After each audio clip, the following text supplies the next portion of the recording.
I'm Chas from Chas's Crazy Creations, and you were watching Hometalk. So I've come back from the thrift store with a few items, and now I'm gonna clean them up.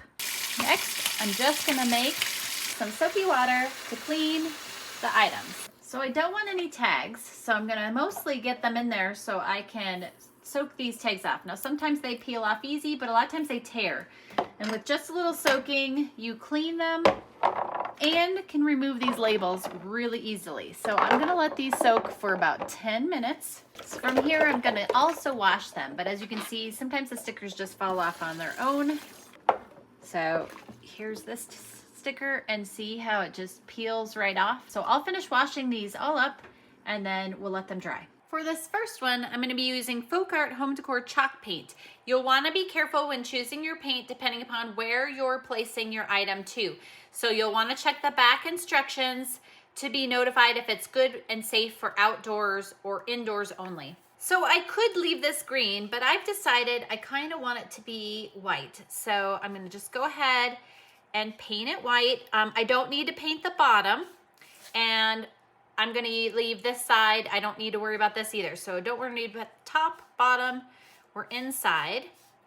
But this will be the top that we're focusing on for this one. So the open hole will go on the bottom. So while this cup is drying, we're gonna use the plate. I'm gonna flip it upside down. And I've got a stencil brush here. And I'm gonna go ahead and dip it into the paint, but then I'm gonna offload a little bit of it here on the side because I wanna have some flexibility.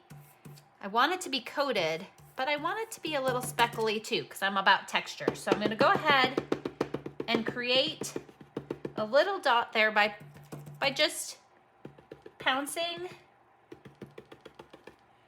the brush. And you can make these as big or as small as you want. And then when you run out of paint, you just add a little bit more.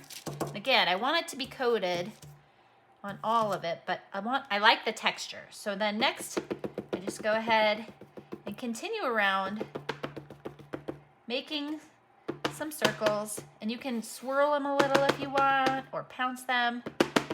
It's really up to you. Now that these are both painted, I'm gonna let them dry completely before the next step with these, and we'll move on to a different one. For this next one, we're going to be using Pledge Floor Care Cleaner finish. So I'm gonna go ahead and pour some of the Pledge Floor Cleaner into the glass vase to start. And so what I do now is I swirl the glass carefully so that it's all coated by the Pledge Floor Cleaner. So I'm gonna keep going around. So I'm gonna get all the drips out here carefully.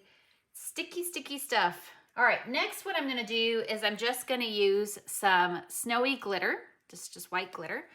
I'm gonna take the lid off, and I'm gonna dump a healthy amount in here because the excess I can put back in the bottle with this type of project.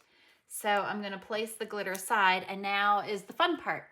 Now we start swirling the vase and the glitter to coat it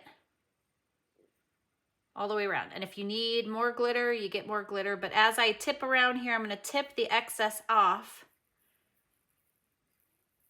and back on to the bottom and give it a little tap. Now here it is, and now I'm gonna let it dry completely before moving on to the next step. And this I can pour back in for another time. So I just place it over here on the edge, give it a little fold, and pour it all right back in there. Next, I'm gonna use some green glitter. Same process. I'm gonna go ahead and pour a healthy amount in there so I can put it back in a second.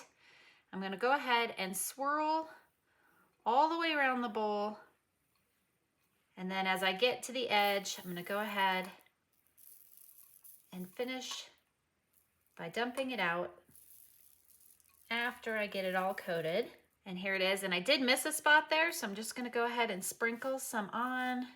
And then I'm gonna go ahead and let this dry as well. Now, I could leave this as is, but we're gonna add another layered look to it, and I'm gonna be using Folk Art enamel paint in the color Wicker White. As you can see here, it's safe for glass. So again, checking the instructions to make sure that things will stick to glass because sometimes they don't. So this is a good one for this. So just like before, using my stencil brush, I'm gonna dip it into the paint and then I'm gonna get some of it back off of here. And then I'm gonna start by just going at the top, creating a little circle. And then you can again use smaller brushes if you want or bigger. And then just going around and making some random circles on it as I go. So let me finish this up and then we'll move on. For this last one, I'm gonna leave them plain. Now remember, this could be crystal or glass that you find at the thrift store as well. These are plastic, so they could go inside or out. But again, same concept works for either. So you can just leave them plain. They look beautiful left alone as well. So we're gonna start with the cup and I'm gonna choose to have it go up and upside down. And then you wanna make sure to put gloves on to protect your hands while we're putting all of these together. And then you also make sure you have a ventilated area when working with adhesives, depending upon what kinds you're gonna use. So if it's gonna be inside, you could easily use hot glue because that's a controlled temperature.